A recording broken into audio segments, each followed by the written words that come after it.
A very good evening, aspirants. Welcome to daily newspaper analysis of Shankar IAS Academy. Displayed here are the list of news articles that we are going to discuss today. As you can see, we have chosen news articles from different newspapers.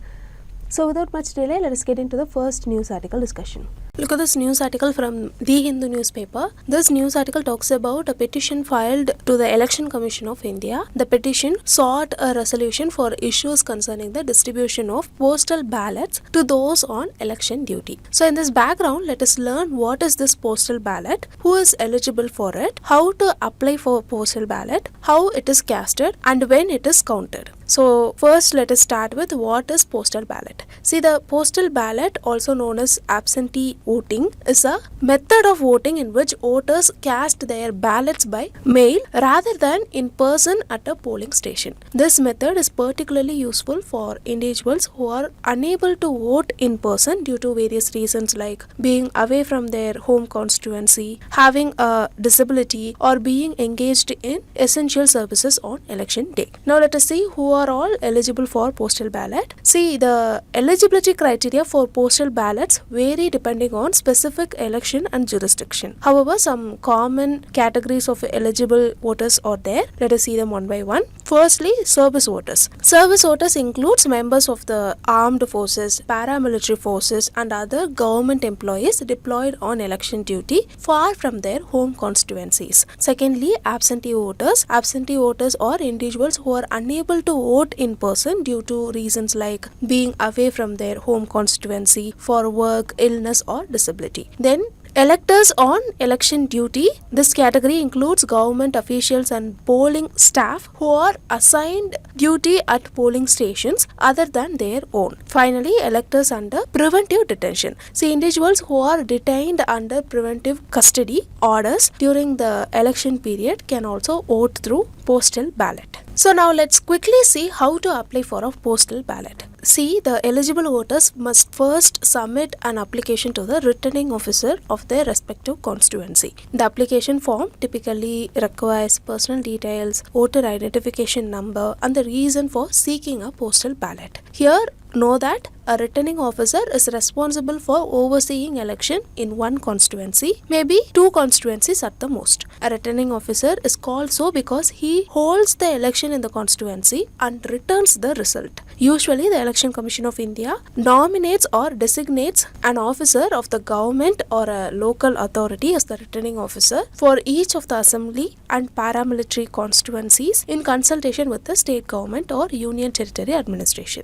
So this returning officer only verifies the eligibility of the applicant and issues the postal ballot if the criteria are met. So this is how we have to apply for a postal ballot. Now let us see how the postal voting is done. See, once the application is received, the returning officer sends the postal ballot to the voter's registered address. The ballot package typically includes the ballot paper, a declaration form, a secrecy sleeve, and a prepaid written envelope. Secondly, the voter marks their preferred candidate on the ballot paper in the secrecy sleeve to ensure confidentiality. Then the voter completes the declaration form, providing their signature and other relevant details. Finally, the voter seals the marked ballot paper and the declaration form inside the secrecy sleeve and then places it into the prepaid written envelope. And finally, the voter affixes the postage stamp provided and mails the written envelope to the designated address within the specified time. So this is how the postal voting is actually done. So having seen all the steps, now let us move on to the final step, which is the counting of postal ballot. See, postal ballot are counted separately from votes casted at polling station. On the designated counting day, postal ballots are collected by the postal authorities and brought to the counting center. The RO and election officials scrutinize the postal ballots to ensure their validity and integrity. Valid postal ballots are then added to the respective candidates' vote count.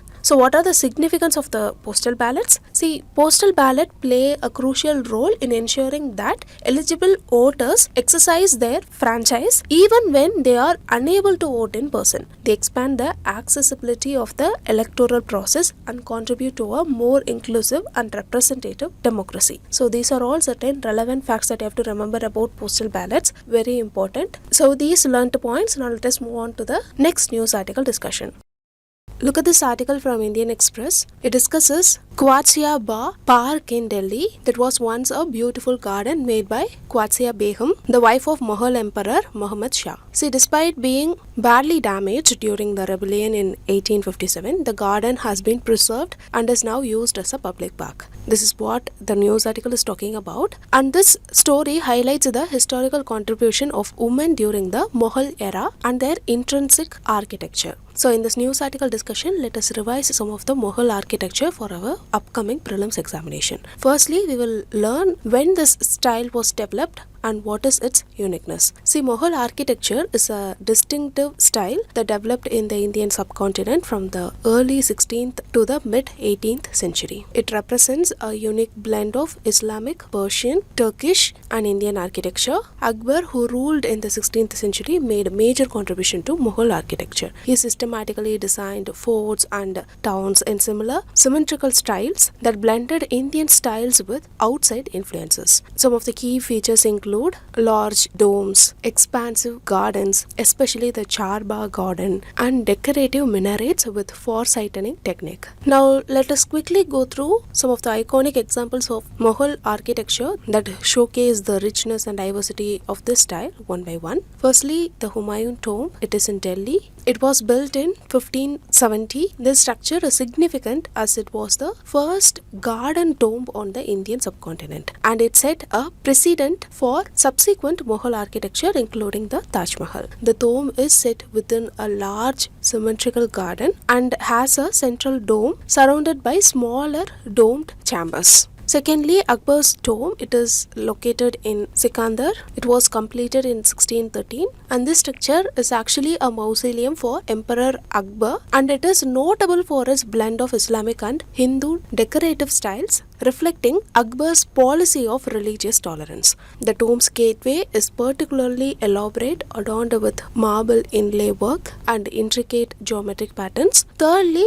Red Fort. It is again in Agra. It was constructed by Emperor Akbar beginning in 1565. It is a prime example of Mughal military architecture with its formidable walls and gates. Inside the complex includes more delicate architectural features like Diwan-i-Am, that is hall of public audience, and Diwan-i-Khas, that is hall of private audience. All these demonstrate the lavish aesthetic typical of Mughal structures. Fourthly, Fatehpur Sikri. It is near Agra. The city was founded by Akbar in 1569 and served as the Mughals' capital for a short period. It houses several large buildings, including the Jama Masjid, is one of the largest mosques in India. Then it includes Panch Mahal. It is a 5-story palatial structure. Then it has the Buland Darwaza. It is a massive gate which is considered one of the most spectacular gates in the world. Fifthly, Jahangir's tomb. It is located in Lahore, Pakistan. So this tomb was completed in 1637, and it is another fine example of Mughal garden tomb architecture. It features a Charbagh garden or the 4-square garden layout with a large central mausoleum topped by a marble dome. Sixthly, Salimar Garden. It is located in Lahore again. It was built by Emperor Shah Jahan in 1641. These gardens embody the Mughal passion for beautiful landscape and harmonious design. The gardens are laid out in 3 descending terraces, each with pavilion, foundation and lash plantings. The last but not the least, Taj Mahal. It is located in Agra. Taj Mahal was completed in 1653 by Shah Jahan as a mausoleum for his wife Mumtaz. This iconic structure is known worldwide for its breathtaking symmetry and white marble from which it is constructed. It is also inlaid with semi-precious stones in intricate patterns. Taj Mahal is also an exceptional example of Mughal garden tomb with its perfect alignment along a central axis surrounded by gardens. So these are all very important architectural features and examples that you have to remember about Mughal period. Make a note of it. So with these learned points, now let us move on to the next news article discussion. So today I have a very important mains answer writing question. It can be asked in prelims as well. It is a previous year question. Now let us see the question and let us see how to answer this particular question. Now let me read out the question for you. Trace the rise and growth of socio-religious reform movements with special reference to Young Bengal and Brahmo Samaj. See, this question can be asked in GS paper 1 under the syllabus mentioned here. You have to break down this question and write an answer for 150 words. See, with respect to this particular question, what aspirants does is that they may start writing generally about these two movements, but that is wrong. First, we need to write about the rise and growth of social religious reform movements in the first part and how it was influenced by the Young Bengal movement and Brahmo Samaj in the second part. It is as simple as that. This is how we are going to approach this particular question. Now moving on to the introduction part, here you can write that the socio-religious reform movements in India during the 19th century marked a crucial phase in evolving Indian society, bringing about both ideological and structural changes. These movements predominantly aimed at eradicating the deep-rooted social evils and revitalizing Indian society. You can write these points in the introduction part. Now moving on to the body of the answer, here you have to first write about the rise and growth of socio-religious reforms in India. Here you can write that till 19th century, issues like the sati, the prohibition of widow remarriage, infanticide, and the rigid caste hierarchy were widespread and deeply rooted.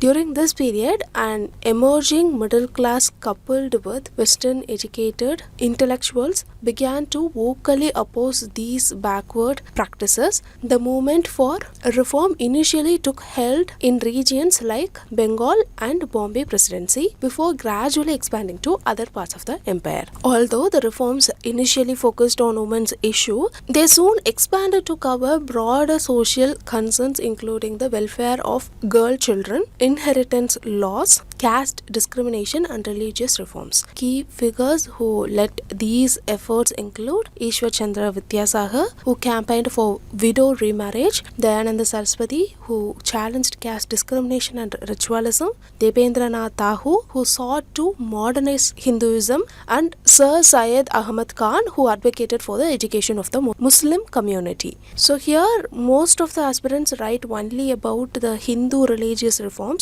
Don't do that. Give an example from Christian community, Muslim community, Parsi community and Sikh community as well. Okay, this will show your answer as a very diversified answer. Now with these points, now let us move on to the second part of the answer. Here you have to write how the Young Bengal movement and Brahmo Samaj contributed to this socio-religious reforms in India. Firstly, you can write about the Young Bengal movement. This movement was led by Henry Vivian Derozio. It was an intellectual and reformist group active in the early 19th century in Bengal. Derozio made a profound impact on the young minds of his era. His teachings emphasized reason, free thought, and the spirit of inquiry, challenging orthodox Hindu society. Derozio inspired rationalism and humanism among his students, who were encouraged to question all authority and challenge social and religious conventions. This was radical at a time when societal norms were rigid and questioning them was often taboo. Then the followers of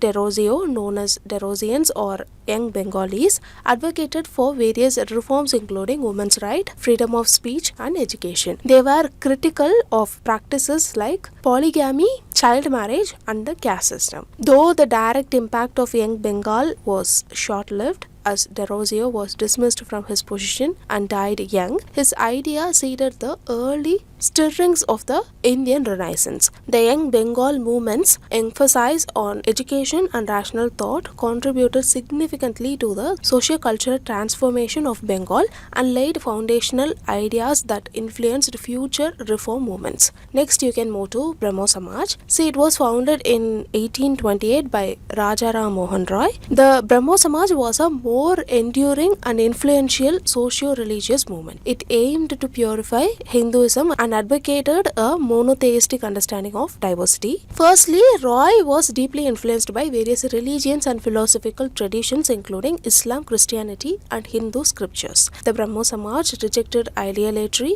ritualistic practices and upheld the belief in singular, formless God, emphasizing personal devotion, moral integrity and social justice. Under leaders like Debendranath Tagore and later Keshav Chandra Sen, the Brahmo Samaj actively campaigned against social evils like sati, child marriage, and the caste system. They advocated for women's education, the right of widows to remarriage, and equality among all castes. Lastly, the Brahmo Samaj had institutions, influenced social legislation, and fostered a sense of Indian identity that transcended regional and caste divisions. Its ideas were instrumental in shaping the ideologies of later leaders of the Indian freedom movement. So you can write these points and conclude your body part of the answer. Now moving to the conclusion part, here you can write that both the young Bengal movement and Brahmo Samaj were crucial in the socio-religious reform landform of 19th century in India. These movements not only challenged the status quo but also paved the way for the modernization of Indian society. So with this you can